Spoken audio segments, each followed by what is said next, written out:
vous est-il arrivé? Oh, j'ai voulu prendre le raccourci. Mon pied a glissé dans les feuilles mortes. Oh, vous êtes blessée? Je ne sais pas. Oh, j'ai très mal. Laissez-moi voir. C'est ici que ça vous fait mal? À la cheville? Oui. Essayez de remuer le pied. Voilà. Très bien. Rassurez-vous, mademoiselle, je ne crois pas qu'il y ait de fracture. Une simple foulure, sans doute. Je vous remercie, madame. Je vous remercie d'être venue à mon secours. Mais qui êtes-vous donc? Tout le monde se connaît dans le pays et... Je ne suis arrivée que depuis hier. Seriez-vous la nouvelle directrice des postes? C'est cela même. Et vous, mademoiselle? Emma de Serval. Ah, la demoiselle du château. Oui. J'allais au village en me promenant à travers la forêt. Et moi, je me promenais à travers la forêt pour connaître les environs du village. Mais laissez-moi vous aider à vous relever. Peut-être qu'en vous tenant par le bras, nous... Oui. Oh, si vous pouviez me mener jusqu'à la première maison de Saint-Martin, le maréchal Ferrand a une voiture, il me ramènerait chez mes parents. Nous pouvons toujours essayer. Allons, courage. Oh, madame, quelle charmante directrice des postes nous avons à présent. Il faudra venir nous voir au château.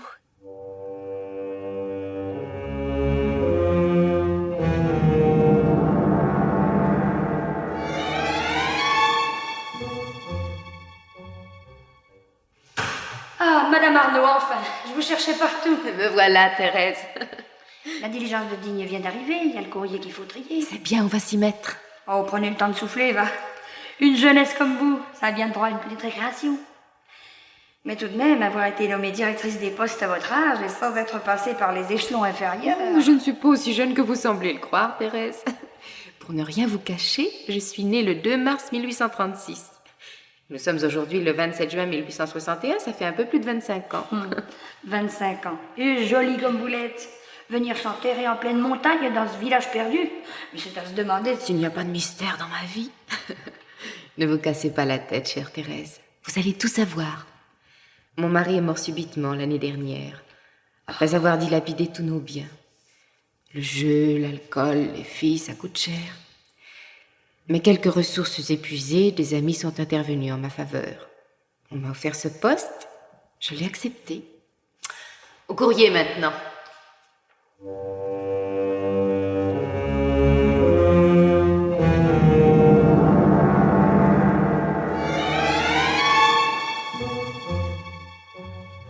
Mais enfin, voyons, il n'y a donc personne à ce guichet? Voilà 10 minutes que j'attends. Voilà. Oh, vous impatientez donc pas comme ça. Tout de même. C'est une lettre que vous voulez expédier? Non, je voudrais parler à la directrice des postes. Ah, elle est occupée. Occupé. Annoncez-lui le baron de Puisieux. Désolé, monsieur le baron, mais madame la directrice a défendu qu'on la dérange. Oh, voilà qui est risible. Vous savez qui je suis? Eh ben oui, monsieur le baron de Puisieux. Je connais bien monsieur le baron tout de même. Alors avertissez votre directrice que j'entends la voir immédiatement. Et prévenez-la que l'affaire dont j'ai à l'entretenir est grave. J'ajoute que si elle y mettait la moindre mauvaise volonté, j'ai le bras assez long pour la faire révoquer. C'est bon, faut pas vous fâcher, j'ai fait.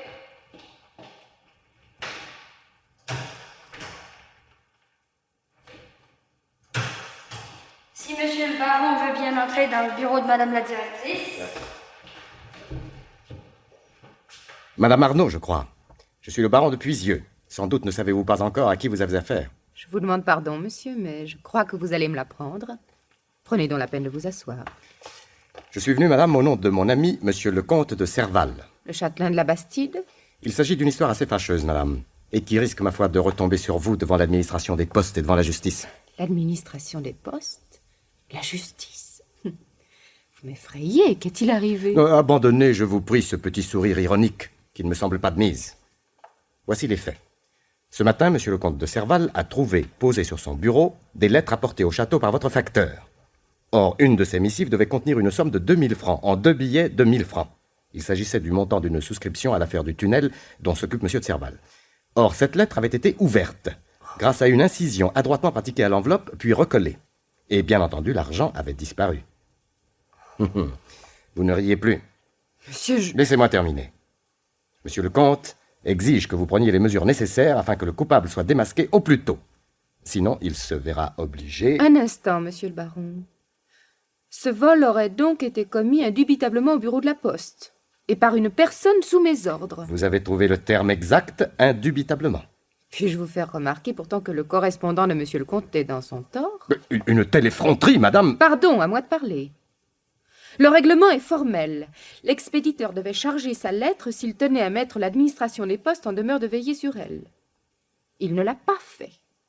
Nos services ne peuvent être tenus en aucune façon pour responsables. Il se peut, madame, mais une plainte sera déposée. La justice sera saisie et le bureau de Saint-Martin en sortira déshonoré. Vous employez de bien grands mots, monsieur. Je crois inutile de discuter plus avant. Laissez-moi cette enveloppe et avertissez monsieur le comte de Serval que je me présenterai au château vers la fin de l'après-midi. Soit, madame. Nous vous attendrons.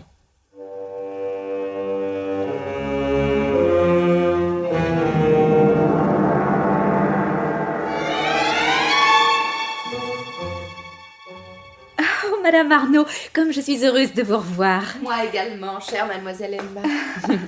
Et cette malencontreuse entorse, ne vous fait-elle pas trop souffrir? Je boite encore un peu, mais ce n'est pas grave. Permettez que je vous présente à mes parents. Ils désirent tellement vous connaître. Mon père, voici Madame Arnaud, la nouvelle directrice des postes. Madame, tous mes compliments. Vous êtes la précision même. Soyez la bienvenue, Madame Arnaud. Ma fille nous a tellement parlé de vous et du secours que vous lui avez apporté. Je crois que Madame Arnaud connaît déjà notre ami, le baron Robert de Puisieux. Madame Arnaud m'excusera si je l'ai un peu malmené tout à l'heure. Le baron de Puisieux m'excusera si je ne m'en suis même pas aperçue. Bien fait pour vous, Robert.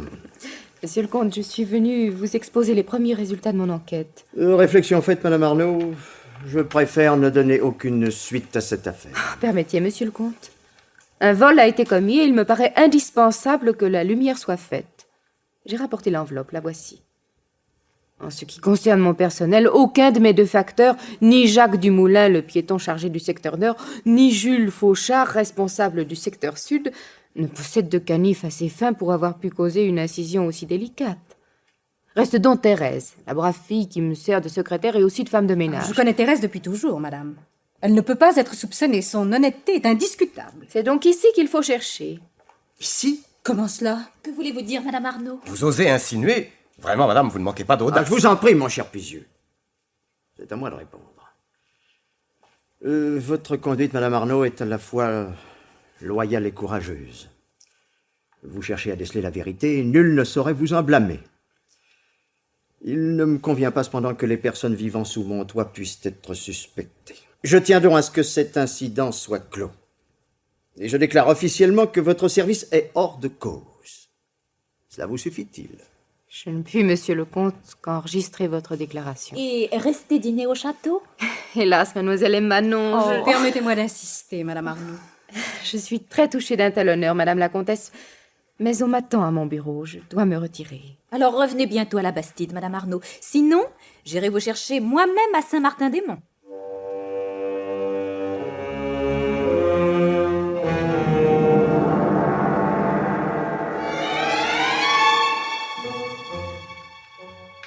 Eh bien, Madame Arnaud, racontez-moi vite cette visite au château. Tout s'est arrangé le mieux du monde, ma brave Thérèse. Monsieur le comte de Serval a admis que notre administration devait être mise hors de cause. Tout de même, un petit bout de femme comme vous en imposer à Monsieur le comte. Et ici, Thérèse, que s'est-il passé pendant mon absence? Ah, j'ai pas chômé. Si Madame veut examiner les registres, tout est à jour. J'écris lentement, c'est vrai, et puis je suis pas toujours sûre de mon orthographe. Mais pour ce qui est de mes additions, de mes taxes de lettres et de mes envois d'argent, ah ça, Madame peut être tranquille. Pas un centime d'erreur. Et puis j'ai fait du lavage et du repassage. Madame trouvera tous ces beaux jupons brodés bien rangés dans le tiroir de la commode. Ah, laissons là mes jupons, ma chère. Et renseignez-moi donc sur les habitants de ce pays. Bon, il y en a de bons et de mauvais, comme partout. Monsieur de Puisieux habite-t-il depuis longtemps cette région? Non, quelques semaines à peine. Il a loué un pavillon de chasse à 1500 mètres du château. On raconte qu'il est venu de Paris pour aider Monsieur le comte de Serval dans ses affaires. Il paraît qu'il s'agit de percer la montagne pour y faire passer un chemin de fer. Même que les travaux sont commencés. À vous parler franchement, madame, ce baron de Puisieux, il me déplaît fort. Et moi, Thérèse, il m'inquiète.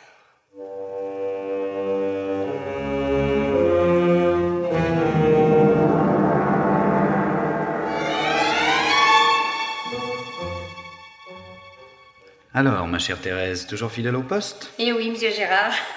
Et je dirais même à la poste. Vous vous rendez au château? En effet, oui, j'ai reçu un appel pressant du comte. Monsieur Gérard, sait-il que nous avons une nouvelle directrice des postes? Allons donc.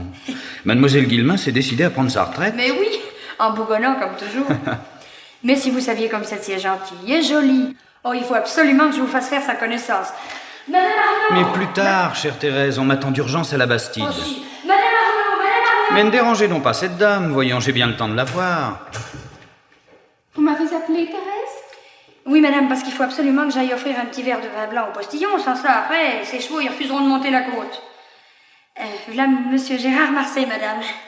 Et voilà madame Arnaud, monsieur Gérard. Hé, là-bas, t'en vas pas, Victor, ça va bien vous, voyons. Valérie. Vous, ici. Je ne m'appelle pas Valérie, monsieur. Il y a certainement confusion de votre part. C'est impossible. J'ai bien entendu Thérèse vous appeler Madame Arnaud, mais Je suis Madame Arnaud. avec ce visage et cette voix. Non, vous êtes... Je suis Madame Arnaud. Et mon prénom est Anne-Marie. Pourrais-je me tromper à ce point? Une telle ressemblance, On peut quelquefois se tromper, en effet, monsieur. je n'en crois pas mes yeux. Je me sens très flattée, monsieur, d'évoquer le souvenir d'une personne qui vous fut chère. Mais je ne suis pas cette personne. J'étais revenue pour libérer Thérèse. Auriez-vous des lettres à affranchir? Non, madame, non. Je vous prie de m'excuser. Adieu, madame. Monsieur.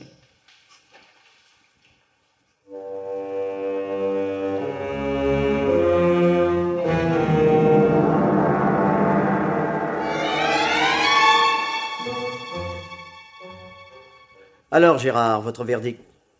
Nous l'attendons, le baron de Puisieux et moi-même, avec impatience. Je vous arrête, mon cher comte. Je n'admets aucunement que M. Gérard Marseille possède la science infuse. Pour moi, nous touchons à l'extrémité de cette masse de granit qui donne tant de peine à nos ouvriers, et par suite à la fin de nos ennuis. Est-ce également votre avis, Gérard? Non, monsieur le comte. Je crois tout le contraire. Ne vous bercez pas d'illusions, la roche deviendra de plus en plus dure à mesure que vous approcherez du centre. Cette affaire est donc... Désastreuse, monsieur le comte. Ah, permettez, Serval. Je dénie toute valeur à une pareille expertise. En quoi vous avez tort, monsieur le baron? N'importe quel débutant à qui l'on présenterait les échantillons de pierre que voici, y verrait clair. Et je devine mal l'intérêt que vous pouvez avoir à laisser monsieur le comte, dont vous vous dites l'ami, s'enferrer davantage. Halte là, monsieur l'ingénieur. Voici une insinuation que je considère comme une insulte. Et vous m'en rendrez Je raison. vous en prie, messieurs. Vous n'êtes pas là pour vous chercher de mauvaises querelles. Mais pour mettre vous, Puisieux, et vos relations, et vous, Gérard, votre expérience, au service de notre entreprise. Tâchez de ne plus l'oublier.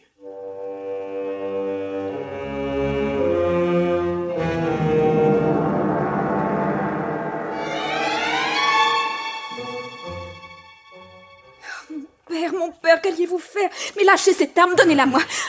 Maman, venez vite, aidez-moi. André, vous êtes fou. Nous vous empêcherons. Donnez-moi cette arme. Donnez-la. C'est bien. Puisque vous vous êtes mis à deux, ma femme et ma fille, pour m'arracher ce pistolet des mains, puisque vous voulez que je vive, vous allez tout savoir. Oh, tu peux remettre cette arme dans le tiroir de mon bureau, ma petite Emma. Je te jure de ne plus chercher à mourir. Et pourtant... Que se passe-t-il, André? Qu'allez-vous nous apprendre? Père, est-ce donc si grave? Un homme que je peux appeler mon mauvais génie m'a entraîné dans une affaire catastrophique. Une affaire dont je ne peux sortir que ruiné et déshonoré. Vous voulez parler de ce tunnel sous la montagne? Mais Robert de Puisieux nous disait hier Écoutez encore... bien. Robert de Puisieux m'avait promis des appuis financiers. Ces appuis ne se sont pas présentés. Un renfort gratuit en main-d'œuvre. La préfecture vient de me le refuser. Du matériel à crédit. Les fournisseurs exigent un paiement au comptant. Comment faire face à toutes ces difficultés? Je suis certaine que Puisieux est de bonne foi. Et quelle est son attitude? Et qu'attend-il surtout pour alerter les puissantes relations qu'il a à Paris? Puisieux n'est pas de bonne foi. Oh, André. Il ne possède aucune relation. Oh, mon père. Tout ce qu'il prétend n'est que mensonge. Mais Ah non. non, ne l'excusez pas. Aucune de vous deux. Tenez, voyez ce que je viens de recevoir. Un rapport qui émane d'un haut fonctionnaire de la préfecture de police. Il m'a été adressé de Paris sur ma demande parce que j'ai eu des doutes. Trop tardif, hélas. Ce gredin ignore encore que je sais tout de lui, mais demain, je le confondrai. Tenez, lisez. Robert Antoine Puisieux, dit le baron de Puisieux. Comment? Dit le baron de Puisieux. s'est rendu coupable de nombreux détournements, a fait de la prison à plusieurs reprises. Nos services le considèrent comme un escroc dangereux et un aventurier sans scrupules. Oh, mais c'est faux! Robert n'est... Oh, mon père, maman se trouve mal. Oh, la surprise, l'émotion. Vite. Oh, mon Dieu. Étends-la sur ce canapé. Maman, Je vais chercher des selles. Toi, des grappes. maman, mon cher maman. Mais revenez à vous, maman. Oh, que m'est-il arrivé? Mais rien, maman, rien, un vertige. Mais un vertige, c'est fini, n'est-ce pas? Voilà, vous vous sentez mieux? Oui, vos couleurs reparaissent. Voici les selles. Alors, Emma, Ne vous inquiétez plus, mon père. Voyez, maman a repris connaissance.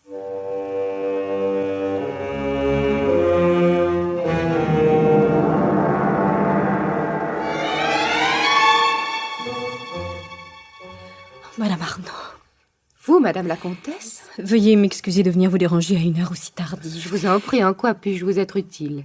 Oh, Madame Arnaud, si vous saviez... Mais nous sommes seuls, n'est-ce pas? Personne ne peut nous entendre. Parlez, madame, de quoi s'agit-il? Je n'ose le dire. Et pourtant, il faut que vous le sachiez. J'ai besoin de votre aide, Madame Arnaud. Je ferai l'impossible. Mais à vous voir aussi bouleversée, je commence à m'inquiéter. Dans le courant de l'après-midi, ma femme de chambre a remis une lettre à ce bureau. Je devine que cette lettre était écrite de votre main Hélas, Madame. et adressée à... Robert de Puisieux. Je vois. Il me faut cette lettre, Madame Arnaud, il me la faut à tout prix. Ce que vous me demandez là... Mais il y va de ma vie. Soit vous aurez cette lettre. À condition toutefois qu'il soit encore en mon pouvoir de l'intercepter. À quelle heure a-t-elle été déposée? Je vous l'ai dit vers le milieu de l'après-midi. Oui, mais... à quelques minutes près, la correspondance peut fort bien avoir été triée et votre lettre remise au facteur du secteur sud pour être portée à son destinataire. Déjà? En général, madame, on se plaint que nous allons trop lentement. Oh, Madame Arnaud, ce serait tellement épouvantable. Cette lettre est-elle donc si compromettante? Atrocement. Oh, je peux tout vous avouer. Au point où j'en suis. Et puis, vous semblez si bonne, si clairvoyante. Vous donnez une telle impression d'intelligence et de droiture que tout cela force la confidence. Dans cette lettre, Madame Arnaud, je me déclarais prête à quitter mon mari, ma fille, mon foyer, pour m'enfuir avec... Oh, madame... Ne croyez pas que je cherche des excuses, mais il faut tout de même que vous tentiez de me comprendre. Mon mari avait attiré cet homme au château. Il en avait fait un familier de notre maison. Bien imprudemment. Et monsieur de Puisieux vous a fait la cour? J'ai d'abord repoussé ses avances. J'en ai ri, mais il a insisté. Il s'est montré de plus en plus épris. J'ai été flattée. Après 20 ans de mariage, un garçon jeune et séduisant me jurait que je pouvais encore plaire. Je m'y suis laissée prendre comme une sotte. Sans même vous demander s'il méritait votre confiance et votre amour? Alors qu'en réalité... Comment en réalité? Mais que savez-vous, Madame Arnaud? Parlez, je vous en prie. Eh bien, lorsque je me suis présentée à la Bastide pour faire admettre par monsieur le comte de Serval que les 2 billets de 1000 francs, à lui adressés dans une enveloppe, n'avaient pas été subtilisés au bureau de la poste, j'ai aperçu soudain vos ciseaux à broder dans votre corbeille à ouvrage. Mes ciseaux? Mais comment se fait-il? Je les ai cherchés toute la matinée sans mettre la main dessus. Et j'ai constaté que ces ciseaux-là pouvaient fort bien avoir pratiqué l'incision très fine et à peine visible que nous avions tous remarquée. Vous m'avez soupçonnée. En aucune façon, madame. Car à ma très vive surprise, monsieur de Puisieux, qui avait suivi mon regard, a fait glisser la corbeille sur la table et s'est emparé des ciseaux. Pour faire disparaître une preuve possible. Je le crains, madame. Et ce serait lui, le voleur. Il faut retrouver votre lettre, madame la comtesse. Dieu fasse qu'il en soit encore temps. Un tel écrit entre les mains de cet homme. Accordez-moi quelques secondes. Le temps de la rechercher. Et dire que j'avais cru aveuglément à toutes ces belles paroles. Je n'étais pas trop laide au temps de ma jeunesse. Et je me suis sentie si heureuse de m'entendre dire que j'étais encore jolie.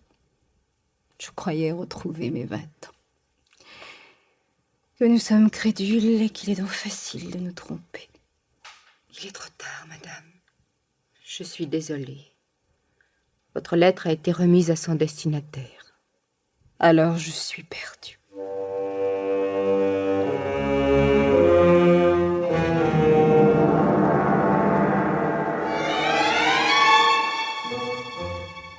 Dites, Madame Arnaud, c'était-il pas la comtesse de Serval qui est sortie du bureau tout à l'heure? Si, Thérèse, c'était elle. À 9 h du soir? Mais surtout pas un mot, n'est-ce pas? Personne. Secret professionnel. Oh, Madame peut être tranquille. Oh, je dirais rien. Mais au fait, j'y pense. Madame, c'est pas la nouvelle. Il paraît que Monsieur de Puisieux a provoqué l'ingénieur Gérard Marsay. Que dites-vous? Et que le duel doit avoir lieu à l'aube. Misérable. Comme Madame a l'air troublée. Moi? Non, enfin... N'est-ce pas à l'idée que deux hommes vont se battre, que peut-être l'un d'entre eux... Ah, bien sûr, c'est bête. Oh, mais comme Madame a l'air émue.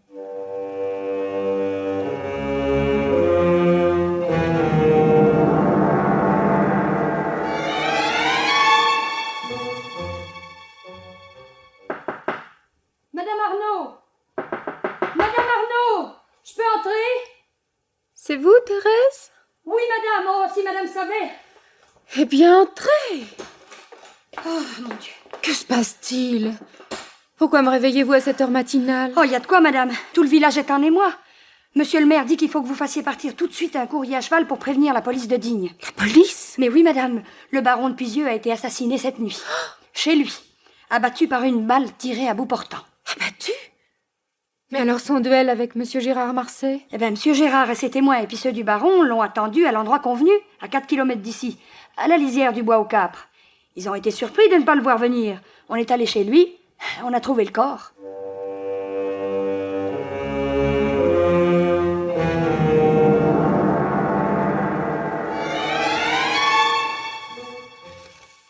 La directrice des postes. C'est moi-même, monsieur. Un mot, je vous prie, en particulier. Mais... Je me permets d'insister. Question de service. Soit, monsieur. Suivez-moi dans mon bureau.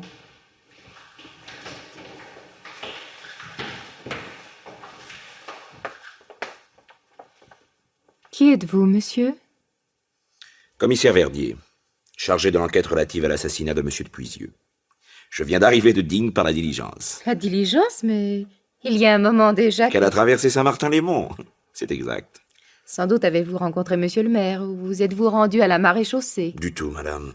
Je me suis simplement arrêté à l'auberge afin d'y prendre un léger repas. Mais ma première visite est pour vous. Voilà qui me flatte, monsieur le commissaire, mais qui me surprend. Puis-je connaître la raison de cette préférence? Elle est très simple, madame. Je sais qui vous êtes. Monsieur... Ne craignez rien. Votre incognito sera respecté. Mes chefs m'ont renseigné sur votre compte uniquement afin que de fastidieux interrogatoires vous soient épargnés et que vous soyez traité avec tous les égards qui vous sont dus. Je vous en remercie, monsieur le commissaire. Et si je puis vous être utile... Vous allez peut-être pouvoir me documenter, madame. Sans doute vous êtes-vous déjà présentée au château de la Bastide. Bon, en qualité de directrice des postes, bien entendu. Je m'y suis présentée. Le comte et la comtesse de Serval ainsi que leur fille Emma m'ont accueilli d'une façon très courtoise. Ce Puisieux qui nous intéresse, il était reçu en intime? Certainement. Et un nommé Gérard Marsay? Également. Voilà donc le jeu d'échecs mis en place. Et qui va gagner, selon vous? La justice, madame. On raconte dans le pays qu'une violente hostilité opposait Puisieux et Marsay l'un à l'autre. Oui, cette inimitié serait due à ce que les deux hommes n'étaient pas d'accord au sujet des travaux entrepris en montagne. Vous êtes bien renseigné. Première possibilité, les avis de Gérard Marsay, dont les qualités d'ingénieur sont indiscutables, auraient ouvert les yeux au comte. Et celui-ci, pris de colère, aveuglé par la fureur qui soulève un honnête homme lorsqu'il se sait abusé par un schnappant, se serait rendu chez Puisieux afin de lui demander des comptes. Altercation, pugilat, coup de feu... Cela vous semble-t-il admissible? Non, monsieur le commissaire. Monsieur de Serval doit, à mon sens, être mis hors de cause. Il ne m'a pas fallu longtemps pour le juger. Il n'aurait pas perdu son sang-froid au point de courir armé d'un pistolet chez un imposteur. Il l'aurait plutôt fait venir chez lui, il aurait poussé la bienveillance jusqu'à lui permettre de se justifier. Et peut-être aurait-il eu la candeur de le croire sincère. Admettons. Et venons-en alors à ma seconde supposition. Une vive altercation se serait produite dans la journée d'hier entre M. de Puisieux et M. Gérard Marsay. Un duel aurait été décidé. La rencontre devait avoir lieu ce matin à l'aube. Si toutefois, Eh bien, Monsieur de Puisieux n'avait pas été assassiné. Voilà, on le disait, de première force aux armes, duelliste professionnel, bretteur redoutable. et après? Concluez, madame. Je ne saisis pas. Plutôt que de se rencontrer l'épée à la main avec un si dangereux adversaire, peut-être Monsieur Gérard Marsay a-t-il pris les devants. Vous osez insinuer que Gérard Marsay aurait abattu son rival au cours de la nuit précédant le duel par peur de se battre loyalement avec lui? Il n'est pas interdit de l'imaginer. Ce que vous dites là est horrible. Mon rôle est de tout présumer. Mais non de calomnier. Oh, madame. Je me tiens à mes paroles. Car je suis certaine que si par malheur Gérard Marsay s'était rendu coupable d'un geste irraisonné, il serait déjà là devant vous pour se constituer prisonnier. Comme vous le défendez, madame. Pour le connaître si bien, il faut que vous l'ayez déjà rencontré dans la vie. Ceci est mon secret, monsieur le commissaire. Et je le respecterai. Mais savez-vous que cela me rend Monsieur Gérard Marsay tout à fait sympathique, et que je commence à souhaiter de pouvoir le mettre bientôt également hors de cause. Vous le ferez, n'est-ce pas? Somme toute, le véritable scélérat, c'est Puisieux. J'en ai la conviction, monsieur le commissaire. Ouais. Seulement, les choses ont tourné de façon à ce que ce soit lui la victime. Et mon rôle est de mettre la main sur celui qui l'a tué.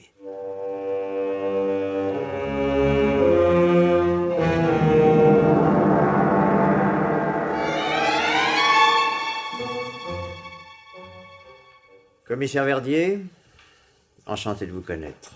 Soyez le bienvenu à la Bastide. Prenez donc la peine de vous asseoir. Je ne vous importunerai guère, monsieur le comte. Quelques questions de pure forme. Parlez, je vous répondrai. Puis-je vous demander l'emploi de votre temps au cours de la nuit dernière? J'ai fait comme la plupart des gens de ce pays. Je me suis couché d'assez bonne heure. Et vous avez dormi? Profondément. Du sommeil du juste? Non, monsieur le commissaire. Non, du sommeil d'un homme qui s'était administré un narcotique. Oui, de graves soucis d'affaires font que je suis sujet en ce moment à d'interminables insomnies. Vous me jurez sur l'honneur que vous n'avez pas mis le pied hors de ce château? Je vous le jure. C'est bien, je ne vous en demanderai pas davantage. Oh, excusez-moi, mais un de mes inspecteurs interroge en ce moment votre personnel. Forcément, n'est-ce pas?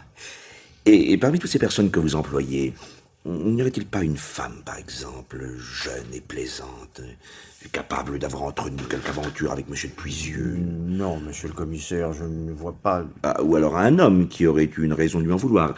Exception faite, naturellement, de Monsieur Gérard Marsay. Je ne réalise pas davantage. C'est bien, monsieur le comte, j'en prends note. Pourrais-je maintenant être mis en présence de madame la comtesse et de mademoiselle de Serval? Vous voulez... Je vous supplie de ne pas vous en formaliser.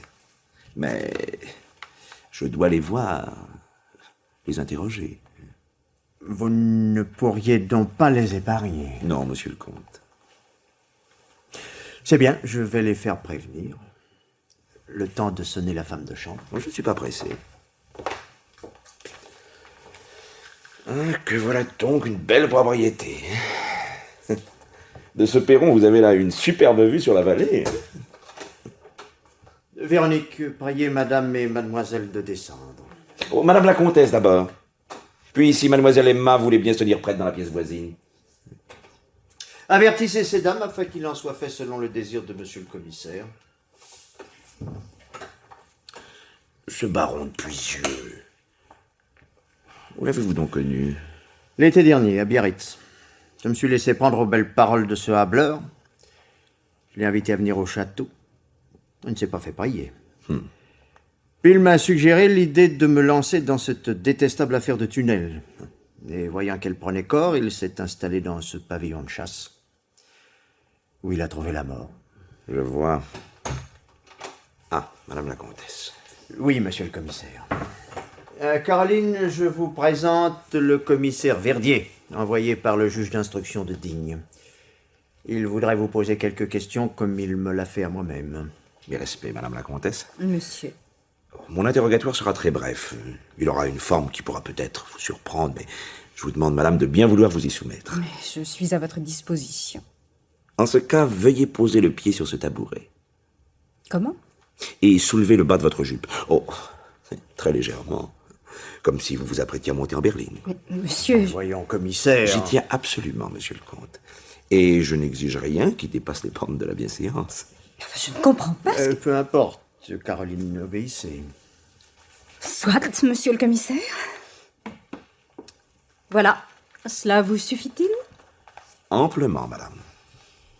Et je vous remercie d'avoir bien voulu vous soumettre à cette petite épreuve. C'est tout? Je peux me retirer? Oui, madame, oui. Ah, pourtant, un mot encore. À votre connaissance, madame, monsieur le comte possédait-il une arme? Oui, un pistolet, par exemple. Mais monsieur, mais pour ça, c'est à mon mari qu'il faut vous adresser. Je vous prie de répondre. Oui, je crois.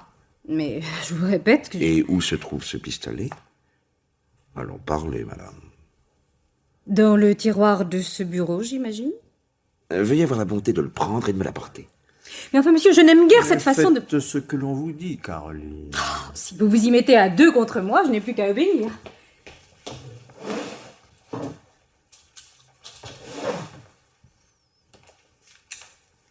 Oh, merci, madame.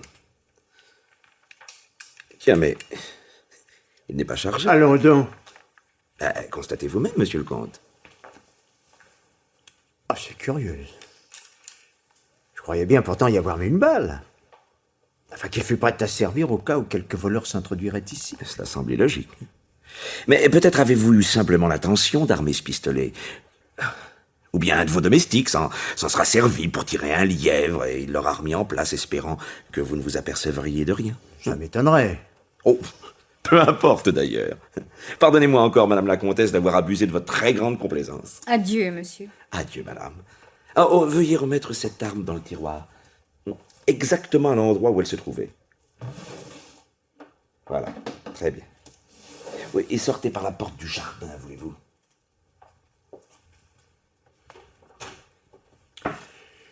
M'expliquerez-vous, commissaire? Monsieur de Serval, je vous prie de me laisser mener mon enquête à ma guise et de ne pas entraver mon action. Mademoiselle Emma doit se trouver à présent dans cette pièce de droite. Assurément. Seulement, vous nous jouez là une étrange comédie. Ce n'est pas une comédie, monsieur le comte. Emma, entre, veux-tu? Oui. Et referme la porte. Et tu as devant toi le commissaire Verdier. Je te prie de ne rien lui cacher de la vérité. Je m'y efforcerai, mon père. Que puis-je pour vous, monsieur le commissaire? Peu de choses en réalité, mademoiselle. Mais ce peu de choses risque de vous surprendre, de vous dérouter, enfin de vous paraître excessif. Qu'attendez-vous de moi? Que vous posiez votre pied droit sur ce tabouret, mademoiselle. Mais où voulez-vous en venir?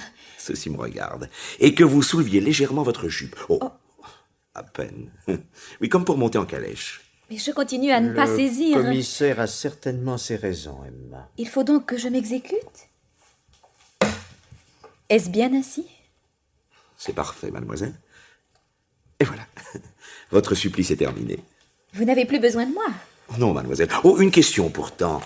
À votre connaissance, monsieur votre père possède bien une arme, un pistolet, Oui, je crois. qui doit se trouver dans le tiroir de ce bureau. Ah non, il n'y est plus. Qu'en savez-vous? Non, je veux dire... Allez voir. mais... Allez. Monsieur le commissaire, le rôle de ma fille n'était pas de veiller sur cette arme. Je le sais parfaitement, monsieur le comte. Alors, mademoiselle, vous constatez bien qu'il y ait encore ce pistolet. Oh, mais c'est étrange. En cherchant des enveloppes hier soir, je ne l'ai plus vu. Sans doute était-il caché sous d'autres papiers. Mais certainement, c'est ce qui a dû se produire. Je vous remercie, mademoiselle. Allons, ne me maudissez pas trop. J'avais l'intention d'aller jusqu'au village afin d'y effectuer quelques emplettes. Suis-je libre de m'y rendre? Tout à fait libre, mademoiselle. Monsieur. Je suis peut-être indiscret, monsieur le comte, mais j'ai cru m'apercevoir que mademoiselle Emma boitait légèrement. Elle a fait une chute tout récemment. Elle s'est foulée la cheville. Je vois. Mais un dernier mot, monsieur le comte. Vous avez servi dans l'armée, n'est-ce pas? En effet, j'étais officier de dragon. Ah, vous possédez donc un pistolet de cavalerie. Où se trouve-t-il? Avec mes uniformes et mes équipements. Dans une malle au grenier, une malle fermée à clé. Sage précaution. Il ne me reste plus qu'à vous remercier de votre accueil, monsieur le comte. Ah oui, vraiment, cette vue que vous avez d'ici sur la vallée...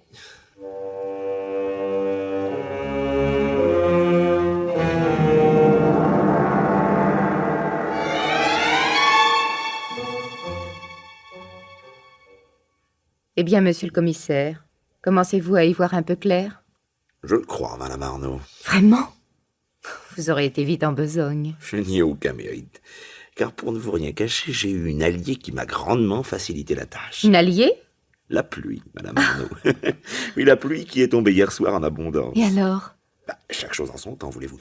Bon, dites-moi, la comtesse de Serval aurait-elle eu une raison impérieuse de se rendre cette nuit chez Monsieur de Puisieux? Comment voulez-vous que je sache? En tout cas, elle est venue ici dans la soirée. Qui vous l'a dit? C'est donc exact? C'est Thérèse qui vous l'a dit? Non, une des servantes du château qui avait rendez-vous là, tout près, au coin de la rue, avec son amoureux. Elle l'a reconnue dans la pénombre. Cette fille l'a avoué à un de mes inspecteurs. Eh bien, oui, j'ai reçu hier soir à 9h la visite de Madame de Serval. Mais cela ne signifie pas qu'elle soit allée... Chez Monsieur de Puisieux? Non. Non, mais ça peut l'expliquer. Que voulait-elle? Ah non? Suis-je obligée de vous répondre? Je crois, oui. Même si j'invoque le secret professionnel? À quoi bon attendre une réquisition ordonnant à vos supérieurs hiérarchiques de vous en délier? C'est un argument. Eh bien, Madame de Serval est venue me demander hier soir d'arrêter en chemin une lettre compromettante qu'elle avait eu la faiblesse et la folie d'envoyer à un homme. À Monsieur de Puisieux, Malheureusement, oui. dont elle était la maîtresse. Imaginez ce que bon vous semblera. Le cas est banal. Cela ne l'empêche pas d'être tragique. Mais cette lettre... Je n'ai pas pu l'intercepter, il était trop tard. Elle avait déjà été remise à son destinataire. Et en vous quittant, la comtesse de Serval a couru au pavillon de chasse occupé par son amant. Je n'en sais rien, c'est possible. C'est même certain. Mais qu'est-ce qui vous permet de l'affirmer? Mon allié. Comment cela? La pluie, madame. Le sol était mouillé, malléable. Les pas des personnes qui ont suivi l'allée jusqu'à la porte du pavillon ont laissé des empreintes. Que me dites-vous là? Ces empreintes, qui ne sauraient être confondues en aucune façon avec celles des différents visiteurs de la matinée, je les ai fait mouler. Et ces moules pourraient s'adapter étrangement à des bottines de femmes. C'est ainsi que j'ai pu m'assurer au château d'un simple coup d'œil que madame la comtesse de Serval avait laissé involontairement les marques de sa présence cette nuit chez Monsieur de Puisieux. Prenez garde, monsieur le commissaire, une erreur de cette importance... Et il n'y a pas que la longueur et la forme des semelles qui s'impriment, madame. Chacun de nous a sa démarche particulière. La comtesse de Serval a une façon très personnelle de porter le poids du corps en avant et de marcher presque sur la pointe des pieds. C'est contrôlable, je l'ai vérifié. Vous êtes diabolique. Donc, hier soir, la comtesse s'est présentée chez son amant. Elle avait pris le soin de se munir d'un pistolet appartenant à son mari. Une âpre discussion s'est sans doute produite. Puisieux a dû refuser de rendre la missive compromettante, alors Caroline de Serval a perdu la tête. Elle a pris l'arme dans son sac et elle a appuyé sur la gâchette. C'est donc elle qui l'a tué? Non, madame, elle l'a raté. Quoi? La balle a été se loger dans la boiserie où je l'ai retrouvée. Tenez, la voici. Le drame tourne au vaudeville. Attendez, le vaudeville va tourner au drame. Pris de panique, Puisieux a rendu la lettre. Et madame de Serval s'est enfuie en l'emportant. C'est pourquoi mes adjoints ne l'ont pas retrouvée au cours de la perquisition. Mais, dans un buisson, tout près de là, quelqu'un guettait. On n'allait pas imaginer un époux jaloux. Non, ce sera encore du vaudeville. Une autre femme éperdument amoureuse de ce gredin. Une malheureuse qui n'était plus maîtresse de ses actes, qui était également armée. J'ai éclairci de quelle façon cela avait pu se produire. Et qui a tiré à son tour. Et qui a tué. Ne me dites pas son nom. Je ne veux pas savoir. La meurtrière s'appelle mademoiselle Emma de Serval. La pauvre enfant. C'est impossible, cette petite Emma. La domestique du baron de Puisieux m'a avoué que son maître et Emma de Serval se donnaient en secret de fréquents rendez-vous. Les empreintes des pas de cette jeune fille ont été également relevées. Mon Dieu, vous allez l'arrêter. Son sort dépend de vous, madame. De moi? Comment cela? Je peux attendre des ordres, vous laisser le temps d'intervenir en sa faveur. J'avais bien résolu de m'éloigner du monde, de vivre seule, inconnue. Mais je n'en ai plus le droit. Oui, je vais essayer de la sauver. Vous êtes un brave homme, monsieur Verdier. Je peux vous en dire autant. Vous êtes un brave homme, madame la marquise. Voulez-vous vous taire? Me donnez mon titre ici. Pardonnez-moi. Mais au fait, que faisiez-vous donc, vous aussi, cette nuit, chez monsieur de Puisieux? Moi, maintenant? Allez-vous prétendre que vous avez également relevé mes empreintes? Je le prétends, madame. Vous êtes un homme terrible. Et vous êtes sûr de les avoir identifiés? J'en ai la conviction absolue. Je serais curieuse de savoir ce qui vous donne cette belle assurance. Je ne porte pas le poids du corps en avant. Je ne claudique pas. Non. Mais vous avez le plus petit pied du monde. Il vous a trahi. Répondez. Que faisiez-vous cette nuit chez Monsieur de Puisieux? J'étais allée le supplier, et à genoux s'il l'avait fallu, de ne pas tuer l'homme que j'aime.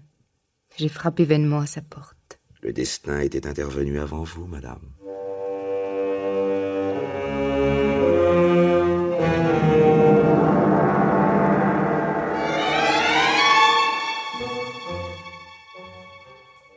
La petite Madame Arnaud, directrice des postes de Saint-Martin-les-Monts, c'était donc vous, Valérie? Pourquoi m'avoir caché que j'avais le bonheur de vous retrouver? Et vous, Gérard? Pourquoi, lorsque je me suis retrouvée seule et libre après la mort de mon mari, vous êtes-vous écarté de moi? Je n'avais aucune fortune, aucun titre à vous offrir. J'étais pauvre également. Vous pouviez prétendre à tellement mieux que moi. Mais je suis venue me terrer ici pour ne rien devoir à personne. Méchant Gérard, qui avait pu me croire capable de refaire ma vie sans amour. Madame, la voiture est là qui vient chercher madame. Je retourne à Paris, Gérard. Sa Majesté a tout appris. Elle m'a donné l'ordre de rentrer immédiatement. Allons-nous encore être séparés? Valérie, vous consentiriez? Il ne faut plus que nous nous quittions, Gérard. Plus jamais.